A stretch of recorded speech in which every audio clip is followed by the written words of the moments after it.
Al-Quran telah berbicara kepada kita dari 1400 tahun yang lebih, 1400 tahun lebih yang lalu. Banyak ayat-ayat Al-Quran yang sudah kita hafal, bahkan sering kita dengarkan. Tapi sedikit di antara kita yang coba engah. Mereka terus saja dalam kelalaian, sehingga nanti pada saat tiba hari menyesal, tidak ada lagi cara untuk menyelamatkan diri mereka. Bukankah Allah yang maha besar telah berfirman dalam surah Zalzalah, surah nomor 99 ayat 7 sampai ayat 8, A'udzu billahi minasyaitonir rajim. Faman ya'mal mithqala dzarratin khairan yarah. Siapa yang berbuat seperti biji sawi dari kebaikan selama di dunia, pasti dia akan lihat hasilnya nanti di akhirat. Balasannya, wa may ya'mal mithqala dzarratin syarran yarah. Dan siapa yang berbuat seperti biji sawi dari keburukan dan pelanggaran, tidak sempat dia taubat di dunia, pasti dia akan jumpai juga dengan hukuman-hukumannya. Juga Allah Subhanahu wa taala mengingatkan dalam surah Al-Asr, surah nomor 103 yang juga di luar kepala. Saya sengaja memilih ayat-ayat ini karena memang umumnya kita menghafalnya, tapi banyak orang yang tidak memenuhi dan mentadabburi maknanya. Allah SWT berfirman, A'udzubillahi minasyaitonirrajim, wal 'asr, demi waktu kehidupan kalian di dunia itu, maksimalkan.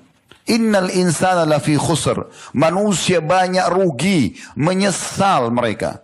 Illa alladhina amanu wa 'amilus shalihat, kecuali satu keadaan, orang-orang yang beriman dan sibuk dengan amal-amal saleh. Wa tawasaw bil haqq, saling mewasiatkan kebenaran ini. Wa tawasaw bis sabr, saling menasihati juga, mengingatkan agar sabar. Sedikit saja waktu di dunia, toh kita akan meraih hasilnya nanti di akhirat sana. Kalau kita berbuat kebaikan, beriman dan amal soleh, kita akan panen dengan masuk di surga. Namun kalau kita buat kejahatan, maka pasti akan ada ancaman-ancaman dan hukuman. Bukankah juga Allah SWT mengingatkan dalam surah Al-Infitar, surah nomor 82 ayat 13 sampai 14. A'udzu billahi minasyaitonir rajim. Innal abrara lafi na'im. Semua yang abrar, orang-orang yang patuh, selalu mengerjakan apa yang Allah perintahkan, wajib dan sunnah, dan menikmati yang halal, dan meninggalkan semua larangan haram ataupun makruh, mereka pasti di kenikmatan-kenikmatan surga nanti. Wa innal fujjara lafi jahim. Dan orang-orang yang fujar, suka membangkang, meninggalkan kewajiban-kewajiban, melakukan kemaksiatan, pasti masuk ke dalam neraka jahannam. Saudaraku seiman, belum cukup kita harus ambil pelajaran dari Fir'aun yang sekarang hanya tinggal mumi, dan setiap orang di antara kita bisa melihat muminya, bahkan bisa mendatangi langsung museumnya. Bukankah piramidanya yang dia banggakan di masa dia dan sekarang menjadi 7 keajaiban dunia, itu juga hanya bisa menjadi museum? Mana dia dengan perkataan dia yang dia banggakan di depan orang-orang Mesir pada saat itu, dan Allah kekalkan dalam Al-Quran, Ana Rabbukumul A'la, aku adalah Tuhan kalian yang maha tinggi. Apakah masih ada yang bisa mendengarkan ucapan dia? Mana dia sekarang? Kemudian, bagaimana dengan keadaan Musa dan Harun yang justru pada saat itu selalu dikejar-kejar oleh Fir'aun dengan makar-makarnya. Puncaknya, Fir'aun berusaha membunuh Musa dan juga Harun. Namun Allah Subhanahu wa taala menyelamatkan dan mengharumkan nama keduanya. Orang mengikuti jejak Fir'aun akan sama efeknya. Orang yang mengikuti jejak Musa dan Harun akan sama juga hasilnya. Mana Qarun dengan bangganya, istananya menyaingi istana Fir'aun, hartanya melimpah. Allah gambarkan dalam Al-Quran sampai kunci saja untuk membuka gudangnya harus dipukul oleh banyak laki-laki yang kekar-kekar. Kuncinya saja, yang biasa kita pakai kunci sangat kecil, itu saking besarnya gudang hartanya. Allah tenggelamkan. Mana tokoh-tokoh Mekah yang terkenal di masa Nabi SAW? Abu Lahab, Abu Jahal, ya, kemudian Umayyah bin Khalaf. Mereka adalah tokoh-tokoh masyarakat dengan kekayaannya. Rumahnya megah masa itu. Perdagangannya maju, keturunannya banyak. Mana mereka? Hanya terkenang nama saja. Sisi yang lain. Mana Bilal dengan rasa sakit yang dia rasakan pada saat ditimpakan batu panas di atas dan di padang pasir? Mana Khabbab bin Arad yang lubang dari tulang bagian leher dia di belakang sampai ke tulang ekornya, berlubang besar dan menjadi memar warna hitam, merah kehitam-hitaman karena ditempelkan dengan besi yang panas. Dan mana Hamzah radhiyallahu anhu yang dimutilasi setelah mati syahid di Uhud? Apakah ada keluhan dari mereka? Apakah kita dengarkan keluhan mereka sekarang? Tidak ada, hanya sesaat, dan mereka sekarang tinggal panen pahala serta juga kemuliaan-kemuliaan dan masuk ke dalam surga Allah Subhanahu wa taala. Nabi kita Muhammad SAW sudah mengingatkan teman-teman sekalian agar jangan nanti tiba hari penyesalan baru mau menyesal. Karena Allah SWT menjadikan penyesalan selalu terakhir. Kata Nabi SAW dalam hadis diriwayatkan Al-Baihaqi dan juga Al-Hakim yang terjemahannya, perlahan-lahan dalam segala sesuatu itu baik. Tenang, tidak tergesa-gesa. Kecuali dalam perbuatan yang mengejar akhirat. Harus tergesa-gesa. Buru-buru dalam mengerjakan amal saleh. Merasa rugi kalau luput satu saja amal sunnah. Apalagi amal wajib. Kenapa kita jadikan momentum Ramadan yang di depan mata kita bisa rasakan semuanya orang sedang beribadah kepada Allah. Adalah lisan kita selalu berzikir, beristighfar, berdoa, membaca Al-Quran. Sibuk anggota tubuh kita dengan amal-amal saleh. Di sekitar kita banyak sekali pintu surga. Bukankah musola, masjid dekat rumah kita sangat dekat. Dan setiap kali azan dipanggil kita sholat, meninggal masuk ke dalam surga. Bukankah mushaf, Quran banyak dipajang di masjid-masjid. Bahkan di handphone kita menjadi aplikasi yang kita bisa baca setiap saat. Bukankah zikir pagi petang setiap saat bisa dibaca. Bukankah banyak orang miskin di pinggir jalan sana yang bisa kita sedekah kepada mereka. Bukankah kita masih memiliki kedua orang tua yang bisa kita berbakti kepada mereka. Setiap saat hanya dengan menghidangkan air, makanan, mengiyakan permintaan mereka selama bukan haram. Dan juga meninggalkan apa yang mereka tidak suka. Sudah cukup menjadi pahala. Bahkan hampir setiap orang di depan mata kita bisa menjadi sumber pahala. Kita senyum dengan muslim. Bahkan kata Nabi SAW, engkau membantu mengangkatkan barang saudaramu di atas tunggangannya adalah sedekah. Bukankah banyak sekali peluang-peluang untuk beramal saleh? Lalu kenapa kita sibukkan diri kita pada hal-hal yang berbau kemaksiatan? Terlebih lagi di momentum Ramadan yang harusnya seseorang memperbaiki dirinya. Dan sudah saatnya dia memperbaiki dan menjadikan Ramadan sebagai momentum untuk pelatihan yang dia akan gunakan sebagai bekal 11 bulan ke depan. Ingat saudaraku seiman, banyak orang menjadikan Ramadan hanya ibadah sesaat. Dan sebagian salaf mengatakan betapa buruknya sebagian orang yang hanya mengenal Tuhannya di bulan Ramadan. Ramadan adalah momentum untuk justru bagaimana kita meningkatkan keimanan kita. Dan kemudian kita membuat program-program ibadah selama ini yang sudah Allah perintahkan menjadi sebuah program rutin dalam kehidupan kita. Untuk kita terapkan 11 bulan ke depan, Ramadan akan datang, kita tingkatkan lagi kualitasnya. Begitu terus sampai kita bertemu dengan Allah Subhanahu wa taala. Ingat, setiap orang di antara kita akan bertanggung jawab dengan amalnya sendiri. Kata Nabi Muhammad SAW dalam hadis sahih riwayat Tirmidzi, "Man khafa adlaj." Siapa yang takut, dia segera jalan di malam hari. Wa man adlaja balagal manzil. Dan siapa yang bersegera, dia pasti akan mendapatkan tujuan tempat tinggalnya. Maksudnya surga. Ala inna sil'atallahi ghaliyah. Ketahuilah, sesungguhnya balasan Allah itu sesuatu yang sangat mahal. Ala inna sil'atallahi jannah. Ketahuilah balasan Allah adalah surga. Penyesalan atas amal-amal yang telah luput tidak akan bermanfaat. Maka segera mulai dari hari ini ke depan. Kalau tadi subuh misalnya ada orang yang tidak sempat sholat subuh berjamaah di masjid. Biar dia menyesal, menangis darah pun tidak akan pernah bisa dia kembali untuk memperbaikinya. Maka jangan biarkan satu kesempatan amal soleh pun yang luput dari kita. Dan kita yang membutuhkannya saudaraku seiman. Jangan pernah berpikir amal soleh yang kita kerjakan adalah Allah yang membutuhkannya. Kenapa banyak di antara muslimin sholat buru-buru? Mereka baca Quran buru-buru, bersedekah ala kadarnya, bahkan kadang-kadang cemberut dengan orang yang akan menerima sedekahnya. Karena mereka pikir Allah membutuhkannya, padahal sebenarnya mereka yang membutuhkan amal tersebut. Balik sekarang persepsi kita, kita yang membutuhkan amal-amal kita itu. Ingat firman Allah Subhanahu wa taala banyak sekali. Saya akan angkat sebagian saja. Firman Allah Subhanahu wa taala yang menggambarkan bagaimana penyesalan akan datang nanti di akhir, apalagi di akhirat sana. Di antaranya surah Al-Fajr, surah nomor 89 ayat 24, Allah mengingatkan, A'udzu billahi minasyaitonir rajim. Yaqulu ya laitani qaddamtu li hayati. Orang-orang yang banyak lalai di dunia, maka mereka akan mengatakan alangkah baiknya andai dulu di dunia semasa hidupku semua aku gunakan untuk beramal saleh. Tapi apa manfaatnya ucapan ini setelah di akhirat? Kemudian dalam surah Al-Ahzab, surah nomor 33 ayat 66 juga Allah mengingatkan, A'udzubillahi minasyaitonir rajim. Yauma tuqallabu wujuhum fin nari yaquluna ya laitana ata'na Allah wa ata'na ar-rasula. Pada hari wajah mereka dibolak-balikkan dalam api neraka. Mereka dipanggang di api neraka. Ini firman Allah subhanahu wa ta'ala, lihat dalam surah Al-Ahzab ayat 66. Dari 1400 tahun yang lalu turun. Dan akan terus ditilawakan oleh orang-orang yang yakin kepada Allah. Dan pasti ini benar terjadi. Kata Allah subhanahu wa ta'ala, pada hari wajah mereka dibolak-balikan di dalam api neraka. Maka mereka berkata, alangkah baiknya jika dulu kami taat kepada Allah dan Rasulnya. Bukankah juga Allah subhanahu wa ta'ala mengingatkan kepada kita dalam surah Al-Haqqah, surah nomor 69 ayat 25 sampai 29 tentang penyesalan-penyesalan yang akan datang nanti. A'udzubillahi minasyaitonir rajim. Wa amma man utiya kitabahu bishimali fayaqulu ya laitani lam uta kitabiyah. Adapun orang-orang yang akan diberikan kitabnya dengan tangan kirinya nanti pada hari kiamat, maka mereka berkata, coba seandainya kitabku ini tidak aku terima. Karena mereka tahu nanti pada hari kiamat itu yang menerima kitabnya dengan tangan kirinya pasti ke api neraka. Dan neraka jahanam dengan kobaran-kobarannya, dengan suara gemuruhnya, maka akan di depan mata setiap orang di antara kita.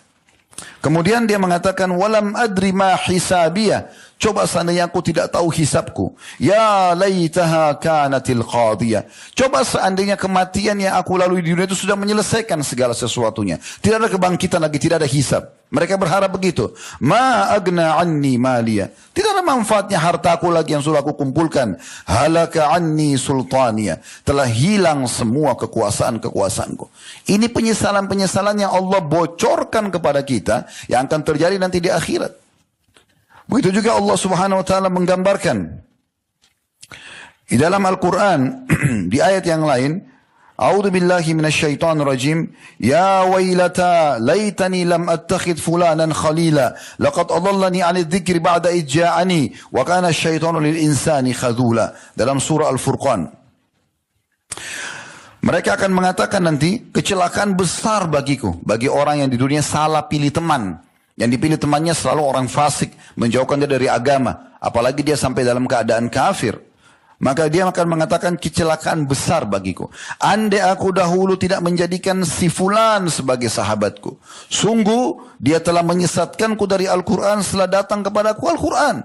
Sebenarnya bisa aku pelajari, bisa aku menjadi orang baik. Sungguh syaitan adalah pengkhianat manusia. Demikian pula dalam surah Al-An'am, surah nomor 6, ayat 27 Allah mengingatkan bertubi-tubi. A'udzubillahi minasyaitonir rajim. Ya laitana nuraddu wa la nukadziba bi ayati rabbina wa nakuna minal mu'minin. Ahli-ahli neraka akan mengatakan, andai saja kami diberi kesempatan kembali ke dunia dan tidak mendustakan lagi ayat-ayat Tuhan kami, serta kami menjadi orang-orang yang beriman. Di dalam surah Fatir, Allah subhanahu wa ta'ala juga mengingatkan, surah nomor 35, sampai ayat 37.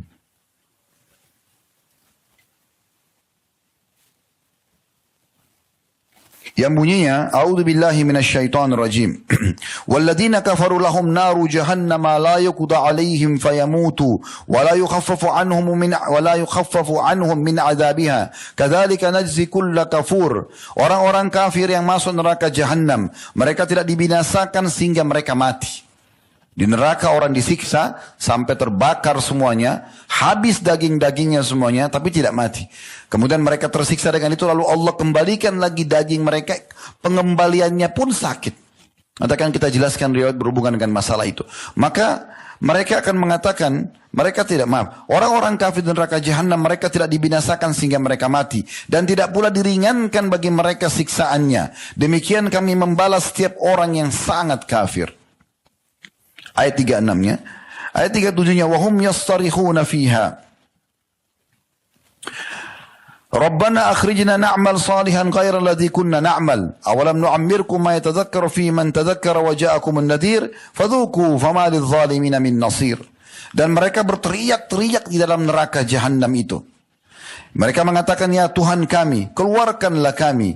Niscaya kami akan mengerjakan amal saleh berlainan yang dulu kami kerjakan. Dari kelalaian-kelalaian. Dan kata Allah, Bukankah kami telah memanjangkan umurmu dalam masa yang cukup untuk berfikir bagi yang mau berfikir, dan bukankah telah datang kepadamu pemberi peringatan, Nadhir. Disebutkan oleh Qurtubi dalam kitab beliau At-Tazkirah, makna Nadhir banyak ulama jelaskan, diantaranya tumbuhnya uban, itu adalah peringatan. Ada yang mengatakan juga demam, ada yang mengatakan meninggalnya orang-orang di sekitar kita, ada yang mengatakan keriputnya kulit, dan sekian banyak tanda-tanda yang sudah datang dari Allah Subhanahu wa taala. Maka rasakanlah, kata Allah, azab kami, dan tidak ada lagi pertolongan, tidak ada lagi bagi orang-orang zalim seorang penolong pun. Ayat yang sangat dahsyat teman-teman sekalian selanjutnya, yaitu Al-Mu'minun. Surah nomor 23, ayat 103 sampai 111.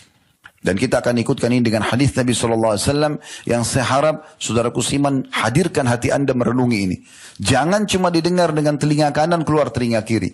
Karena ini penyampaian dari Sang Pencipta Allah, hanya kami sampaikan melalui lisan kami saja.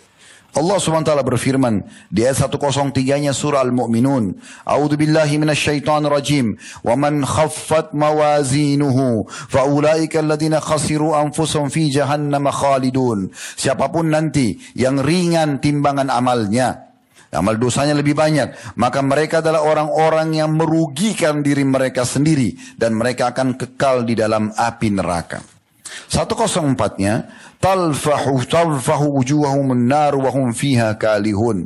Sesungguhnya neraka itu akan membakar muka-muka mereka, dan mereka akan dalam keadaan cacat. Dalam sebuah riwayat disebutkan, saking panasnya api neraka, sampai bibir bagian atas ahli neraka itu akan terlipat sampai ke setengah kepalanya, dan bibir bagian bawahnya itu akan melebar sampai ke pusar perutnya, saking panasnya dan susahnya.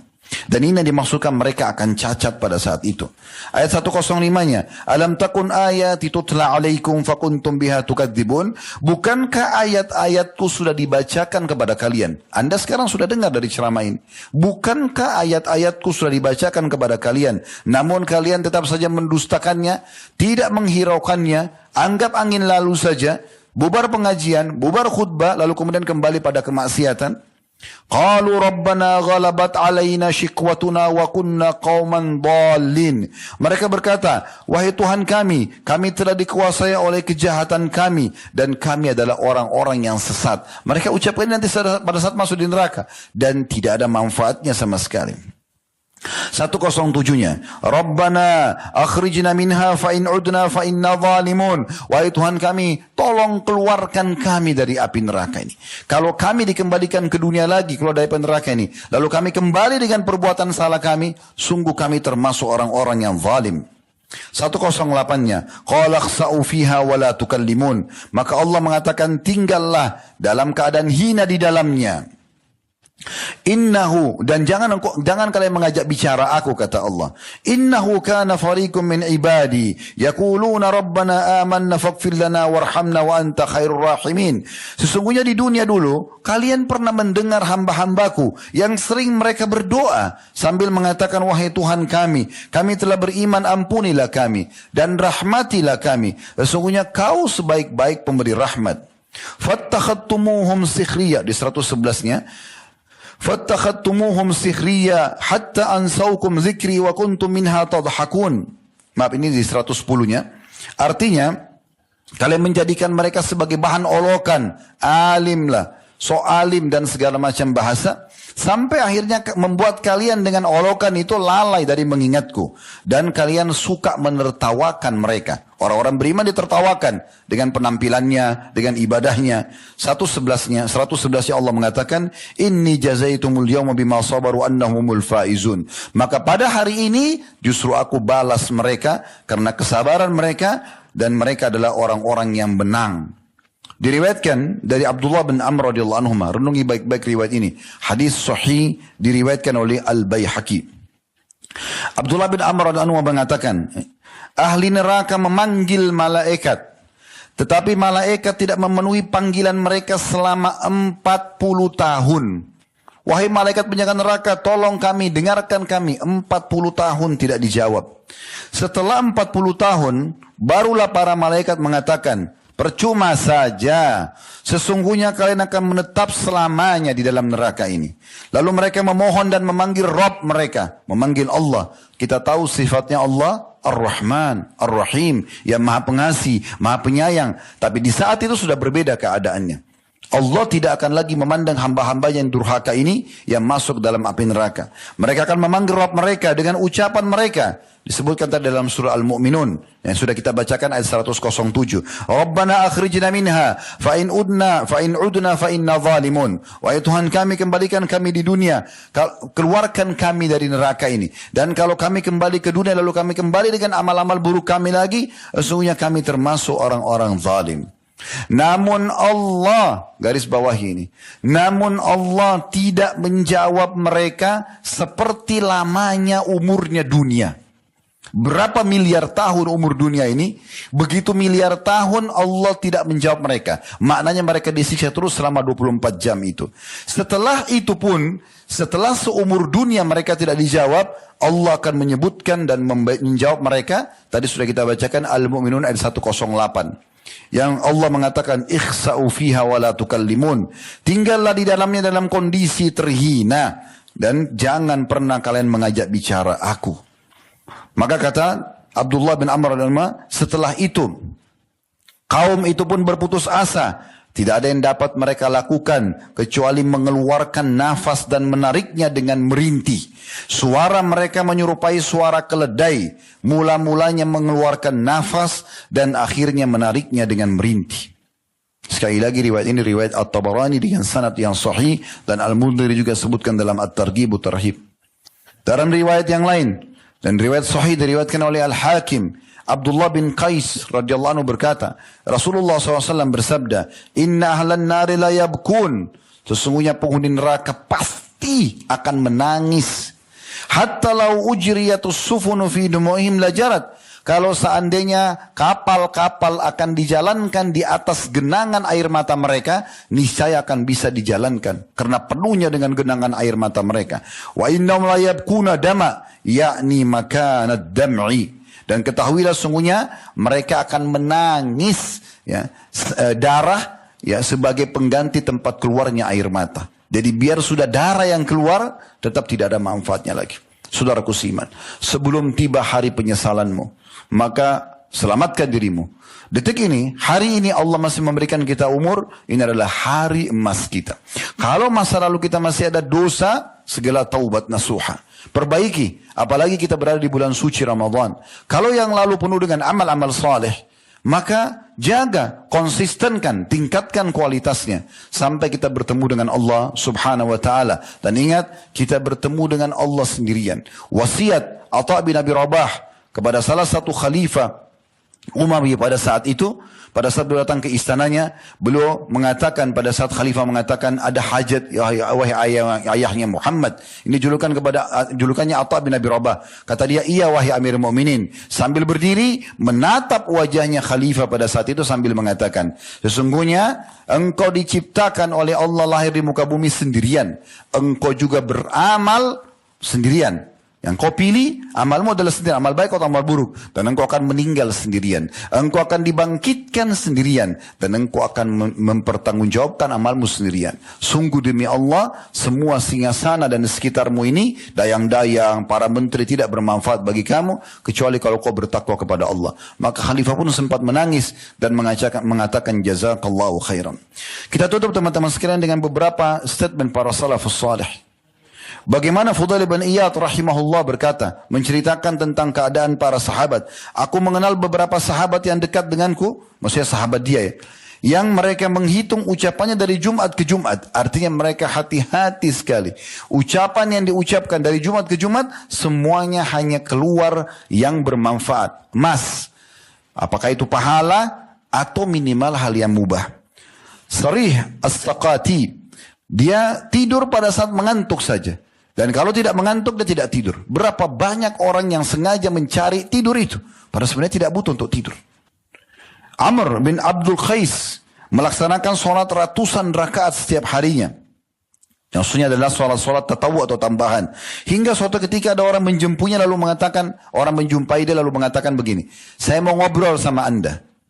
Maka dia mengatakan, tahan peredaran matahari, baru aku mau bicara denganmu. Maksudnya kalau sesuatu bermanfaat, ucapkan. Kalau tidak, coba tahan matahari baru kau bisa bicara. Saya tidak akan bicara apa-apa. Dalam kesempatan lain, lalu dia mengatakan pada orang-orang, bersegeralah, sungguh aku sedang terburu-buru. Ada yang tanya, Anda terburu-buru mau kemana? Dia menjawab, sebentar lagi akan dicabut nyawaku. Artinya, dia menyadari bahwasanya dia akan mati. Tidak ada waktu untuk berbuat hal-hal yang tidak ada manfaatnya. Daud At-Tai rahimahullah, beliau makan roti yang dibasahkan dengan air dan tidak mau makan roti kering. Dia sengaja makan yang ringkas dan cepat. Karena roti kalau dibasahin dengan air, cepat rapuh dan langsung bisa ditelan. Pertimbangannya waktu beliau ditanya, beliau mengatakan karena waktu yang dihabiskan untuk makan roti kering, karena cukup lama dikunyah, lebih lama daripada roti basah. Dan selisih waktunya bisa dimanfaatkan membaca 50 ayat Al-Quran. Begitu luar biasanya mereka. Sampai mereka melihat selisih makan saja, ya, yang pilih antara makanan kering sama basah, bisa digunakan untuk membaca 50 ayat. Berapa banyak orang di antara kita duduk 1 jam, 2 jam di satu tempat makan, membuang-buang waktu. Kalau sudah selesai makan, aktivitas yang lain. Tapi berapa banyak orang, bahkan di Ramadan, mall dibuka jam 10 pagi, mereka sudah masuk. Kalau ditanya kenapa, mau nunggu buka puasa. Akhi dan ukhti, bukankah jam 6 sore baru azan maghrib? Untuk apa kita mengisi waktu kita di mall yang di situ adalah bendera-bendera iblis ditancapkan sebagaimana sabda Nabi SAW. Itu adalah pasar-pasar. Kalau Anda datang menjelang buka puasa, mungkin masih ada uzurnya. Tapi dari pagi membuang-buang waktu ini luar biasa. Akan disesali semuanya itu. Demikian pula teman-teman sekalian, Abdullah bin Mubarak rahimahullah mengatakan, orang-orang soleh di masa lalu, jika jiwa mereka mudah dikendalikan kepada kebaikan. Sedangkan jiwa kita ini begitu liar. Gampang sekali kita meninggalkan amal soleh.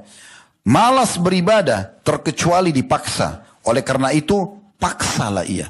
Padahal Abdullah bin Mubarak ini seorang tabi'in, ahli ibadah yang luar biasa. Sudah ilmunya luas, seorang ulama, kaya raya, seorang mujahid, hampir semua kebaikan berkumpul padanya. Dia pun menganggap ibadahnya masih kurang. Dan dia mengatakan harus kita cambuk dan kita paksakan ibadah itu. Demikian pula teman-teman sekalian, Abdullah bin Umar radhiyallahu anhuma pernah mengingat hadis tentang keutamaan sholat jenazah mendapatkan 1 qirat. Dan 1 qirat kata Nabi SAW seperti gunung Uhud. Maka dia sambil sedih mengatakan, sudah berapa banyak kita buang-buang pahala bergunung-gunung. Bukankah kita teman-teman sekalian kadang-kadang sholat duhur di sebuah masjid atau asar, temukan jenazah. Habis sholat ada jenazah disolati, kita keluar. Kenapa kita nggak sholat 5-10 menit? 5 menit lah. Itu 1 gunung pahalanya. Berapa banyak jenazah yang kita sia-siakan. Begitu luar biasanya mereka menghisap diri mereka. Abi Dzar radhiyallahu anhu, ketika beliau sudah tidak ada lagi perabot di rumahnya karena semuanya dikeluarkan gitu. Lalu ditanyakan kepadanya, di mana Anda taruh barang-barang Anda? Beliau menjawab, kami telah mengirimnya semua ke rumah idaman kami di akhirat, yang segera kami akan pindah ke sana. Lalu dikatakan kepadanya, bukankah kau memerlukan barang-barang itu selama hidup di dunia? Maka dia mengatakan, pemilik rumah, maksudnya Allah, tidak mengizinkan kami untuk bisa berlama-lama tinggal di sini.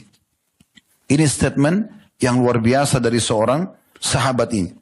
Nabi Isa alaihissalam, dinukil dalam sebuah riwayat mengatakan, siapa yang gerangan sudi membangun rumah di atas gelombang, tanahnya bergelombang, sulit untuk membangun. Itulah perumpamaan hidup di dunia. Maka jangan engkau jadikan ini sebagai akhir tempat kamu yang abadi. Kita boleh punya tempat, tapi jangan sampai membuat kita lalai. Ali bin Abi Thalib mengatakan, sesungguhnya dunia akan segera berlalu dan akhirat hampir tiba. Keduanya mempunyai pengikut, maka jadilah engkau pengikut akhirat dan jangan engkau menjadi pengikut dunia. Hari ini di dunia adalah waktu beramal tapi belum ada hisab. Sedangkan esok di akhirat adalah hisab tanpa amal.